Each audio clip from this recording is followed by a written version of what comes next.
Bay Village, Ohio, a small lakeside suburb west of Cleveland. The evening of July 4th, 1954, Independence Day. Inside the mid-century home at 28924 West Lake Road, Marilyn Reese Sheppard, 31 years old, 4 months pregnant, watches the late movie on television with her husband and a house guest. At some point before midnight, she goes upstairs to sleep. In the pre-dawn hours of July 5th, Marilyn Sheppard is killed in the master bedroom. The coroner will later record approximately 35 blows to the head. Her husband, Dr. Samuel Holmes Sheppard, 30, an osteopath at the family-owned Bayview Hospital, is downstairs on the daybed. He tells the Bay Village police that he was awakened by his wife's scream, ran upstairs, and was knocked unconscious by a man with thick dark hair, a bushy-haired intruder. He says he chased the man down to the lake shore behind the house, was struck a second time, and woke at dawn at the edge of the water. Within 30 days, Sam Sheppard is arrested. On July 30th, 1954, the front page of the Cleveland Press carries an editorial by editor Louis B. Seltzer. The headline reads, "Why isn't Sam Sheppard in jail?" In December, Sam Sheppard is convicted of second-degree murder. He serves nearly 10 years in the Ohio State Penitentiary. In 1966, the United States Supreme Court overturns the conviction. The ruling is Sheppard versus Maxwell. The court finds that the trial press atmosphere had denied Sam Sheppard a fair trial. Defended at retrial by F. Lee Bailey, he is acquitted on November 16, 1966. The Sheppard case inspires the television series The Fugitive, then the 1993 film. In 1995, the defense team for OJ Simpson cites Sheppard versus Maxwell in pretrial motions on prejudicial press. 3 suspects survive in the historical record.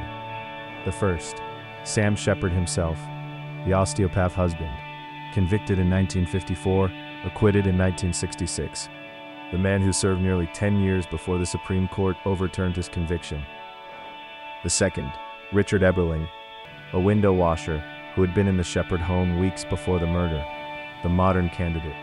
In 1989, Eberling will be convicted, separately, of murdering an elderly woman named Ethel Mae Durkin in her home. He will be suspected in the deaths of 2 other elderly women he worked for. The third, the unidentified bushy-haired intruder. Sam's original story to the Bay Village police: a man with thick dark hair attacked him in the living room and fled toward the lake. Never identified, never found. 3 pieces of evidence. Evidence 1. In 1955, Dr. Paul Kirk, a criminalist at the University of California, is hired by the Sheppard family defense to reanalyze the bedroom blood spatter pattern. Kirk finds a void on the wall behind the bed, an area where blood should have appeared but did not, as if blocked by the attacker's body. The pattern implies the attacker stood swinging with a left hand. Samuel Sheppard was right-handed. Kirk's affidavit becomes central to the 1966 acquittal. Evidence 2. The crime scene was staged to look like a burglary. Drawers were pulled open, a doctor's medical bag was emptied, an athletic bag was overturned.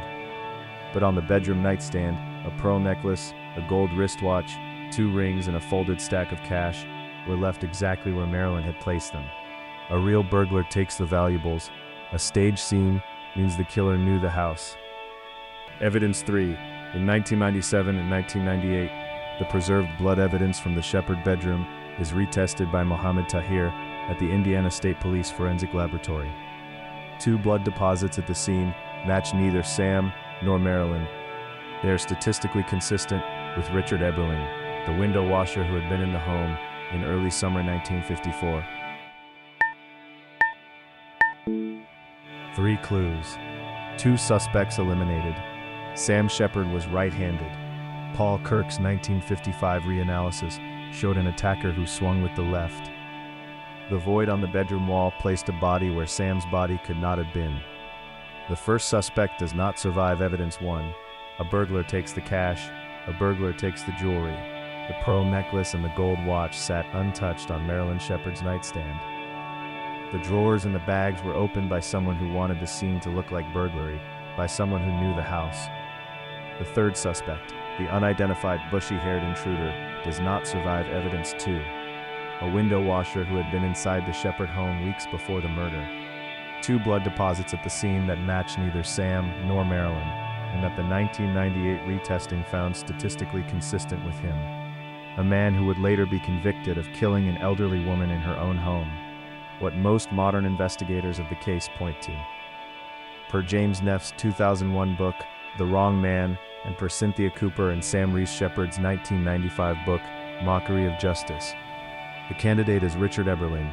He was never charged for the murder of Marilyn Sheppard. He was convicted in 1989 of murdering Ethel Mae Durkin in her home. He died in an Ohio prison on July 25, 1998. The Bay Village Police Department has never closed the Sheppard case. In the eyes of the law, it remains officially open. Sam Sheppard died on April 6, 1970. He was 46 years old. In the year 2000, the couple's son, Sam Reese Sheppard, born 1947, filed a civil innocence suit on his father's behalf. The Cuyahoga County jury found the state of Ohio not liable.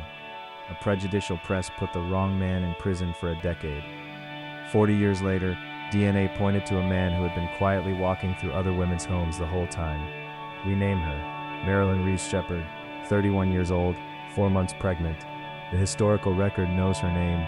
Next time on Quiet Hours, London, 1887 to 1889, 4 unidentified women dismembered, dumped in the River Thames and at the Scotland Yard construction site. Parallel to but distinct from Jack the Ripper. Their names are not in the record. Their killer never identified. The Whitechapel Thames Torso Murders. Subscribe for the case's history never solved.